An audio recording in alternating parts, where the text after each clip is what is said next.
Halo kepada saudara-saudari dalam Kristus Yesus. Saya mau membimbing kita pada pagi ini untuk menerokai Matius bab 27, 27 sampai ke 31 dengan satu tema tentera mengejar Tuhan Yesus Kristus. Mari kita datang untuk berdoa bersama. Tuhan Bapa di surga, kami datang kepadamu sebab Tuhan adalah Tuhan yang baik. Kami berdoa supaya Tuhan ampun dosa kami dan membawa kami dalam memahami firman-Mu. Oh Tuhan Bapa di surga, kami berdoa supaya Tuhan boleh berkati masa ini supaya masa yang dikudus oleh Tuhan sendiri. Dalam nama Kristus Yesus kami doa bersama. Amin. Saudara-saudari dalam Kristus Yesus, marilah kita memulai menerokai firman ini dengan membaca akan Alkitab. Saudara-saudari dalam Kristus Yesus, marilah kita baca ayat Alkitab. Ayat-ayat Alkitab tentang perhinaan terhadap Yesus. Kemudian askar-askar gubernur membawa Yesus ke dalam Pretorio dan mengarahkan seluruh pasukan tentera di sekelilingnya. Mereka menunjukkan pakaiannya dan mengenakan jubah berwarna merah kepadanya. Mereka mengangkat mahkota dan berduli dan meletakkannya di atas kepalanya. Mereka meletak sepatan tongkat di tangan kanannya.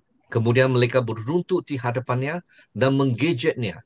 Daurat raja orang Yahudi, kata mereka merudainya dan mengambil tongkat itu, lalu memukul kepadanya berulang kali. Setelah mereka menggejeknya, mereka mentanggarkan jubah itu dan mengenakan semula pakaiannya sendiri. Kemudian mereka membawanya untuk disalib.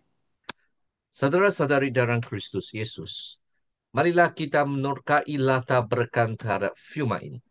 Episod ini mendedarkan dunia yang terbalik, ejekan dan perhinaan terhadap seorang petani Galilea, dan penjenayah yang dihukum secara ironinya bertukar menjadi upacara bertompatan bagi Raja Israel yang sebenarnya yang akan memerintah.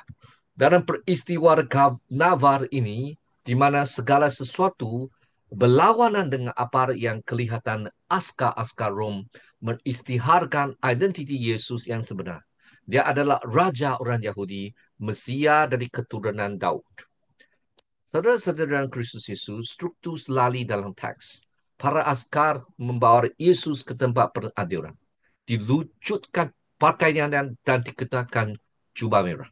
Mahkota duli di kepala dan sepatan tongkat di tangan kanannya.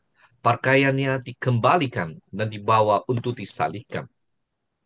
Kawan-kawan, saudara-saudari dalam Kristus Yesus, kita perlu memahami dalam teks ayat yang ke-27, di mana kita lihat Matius melaporkan bahawa orang Rom telah mengumpulkan satu kohort spera penuh askar kira-kira 500 orang dengan satu tujuan. Apa tujuannya?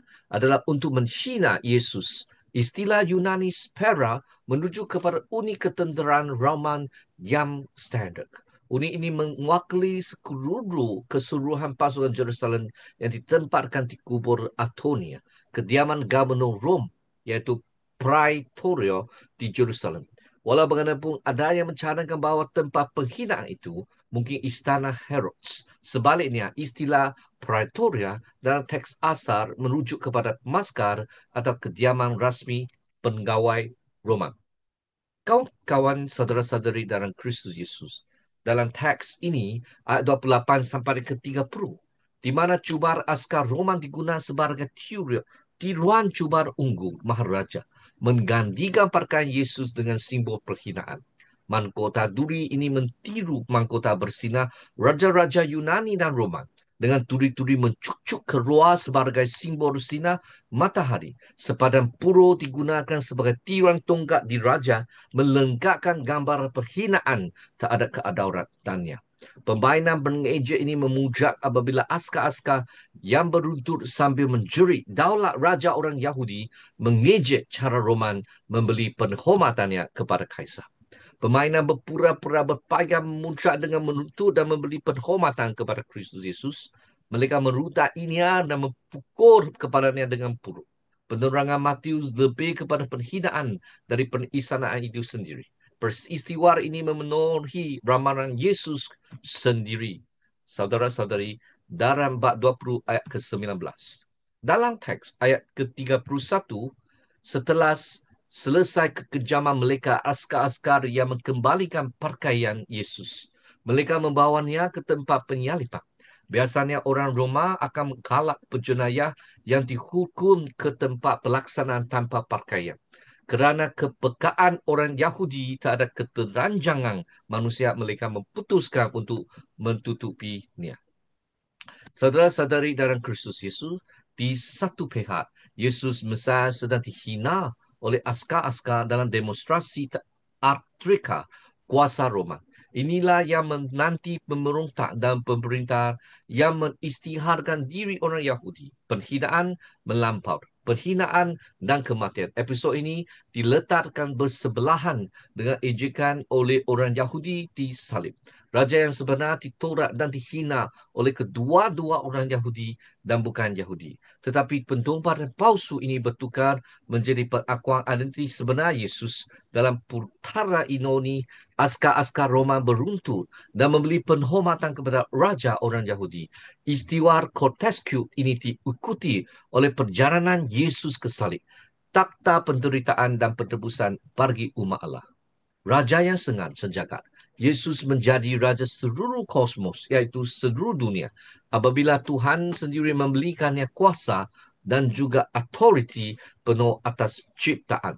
Dia adalah Raja yang memerintah tanpa pandasan budaya atau bangsa, mensatukan semua orang di bawah kedaulatannya. Yesus menerima penteraan dengan keremputan dan marwah Raja yang sebenar, menunjukkan kekuatan sejati dalam kerendahan hati. Ketabahannya menetapkan contoh bagi pengikutnya yang akan menghadapi cabaran sambil tetap setia mengikut jejak langkahnya. Saudara-saudari dalam Kristus Yesus, marilah kita datang untuk menyembah Raja di atas Raja. Mari kita datang untuk berdoa bersama. Tuhan Bapa di surga, Yesus Kristus disalibkan, Yesus Kristus dihina, tapi Yesus Kristus adalah Raja yang sebenar. Walaupun dia dihina, walaupun dia macam ditongpak, sebenarnya Yesus Kristus sebenarnya adalah Raja di seluruh dunia. Tuhan Bapa di surga, apabila Yesus Kristus walaupun pencipta, tetapi Yesus Kristus menjadi pentebus dosa untuk kita, untuk kami. Kami puji syukur atas kebesaran dan kebaikan dan kasih Tuhan. Dalam nama Yesus Kristus kami berdoa bersama. Amin. Semoga Tuhan memberkati semua dan semoga Tuhan bersama semua. Jadi marilah kita datang lagi untuk menyembah Tuhan melalui renungan firman. Bye.